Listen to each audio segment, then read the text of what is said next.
ওনার অপরাধ ছিল উনি ছাত্রদের পানি খাইয়েছেন, উনি ছাত্রদের পানি দিয়েছেন, ছাত্ররা পানি খাইয়েছেন, এই জন্য তাকে অমানবিক টর্চার করলো। তো তারপর বলে কোরআনে হাফেজ পাঠ এই রবীন্দ্রনাথ না কার বই পড়েছো? সে বলছে পড়েছি। তো বলে পড়লা কেন? এই অন্য এই নন ইসলামিক বই পড়া তো হারাম, এটা বলে আবার টর্চার করলো, হাতে পায়ে পিটালো। তো এরপরে অনেক মানুষের সাথে পরিচয়। একজন আসলেন, ওনাকে উনি হাঁটতেই পারতেছেন না, পাটা একদম প্রচুর অবস্থা খারাপ করে পিটিয়েছে। ওনার অপরাধ ছিল উনি ছাত্রদের পানি খাইয়েছেন, উনি ছাত্রদের পানি দিয়েছেন, ছাত্ররা পানি খাইয়েছেন, এই জন্য তাকে অমানবিক টর্চার করলো।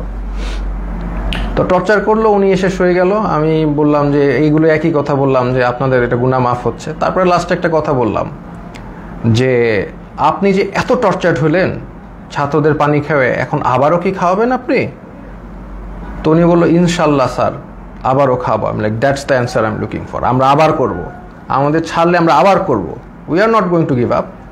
আমরা তো আবার করব, তাই না? আমরা কি অপরাধ করেছি যে আমরা করব না? পানি খাওয়ানো কি অপরাধ?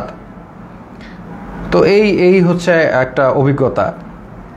তো এরকম এই যে একজন পেলাম।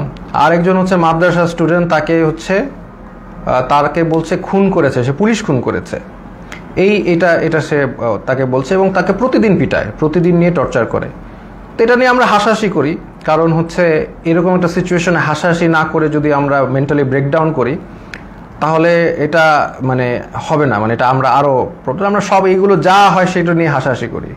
তাই আমি বললাম কি নিয়ে মেরেছে? বলে যে আমাকে বলেছে যে তুমি তো মাদ্রাসার স্টুডেন্ট, তুমি তো কোরআন পারো। বলে হ্যাঁ পারি। তো কোরআনকে বলছে অর্থ জানো? অর্থ জিজ্ঞেস করেছে, অর্থও সে পারে, সে কোরআনে হাফেজ।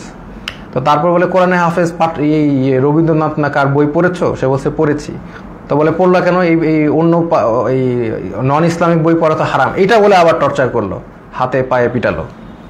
খামুক একটা কিছু বলেই পিটায়। আমরা এটা নিয়ে হাসাহাসি করতে করতে শেষ। যে বলে ও বললো, আমিও বললাম যে কোনোভাবেই স্বীকার করবা না, যে তুমি যদি খুন না করে থাকো তুমি মিথ্যা মামলা দিও। বলে আমাকে আরো টর্চার করবে।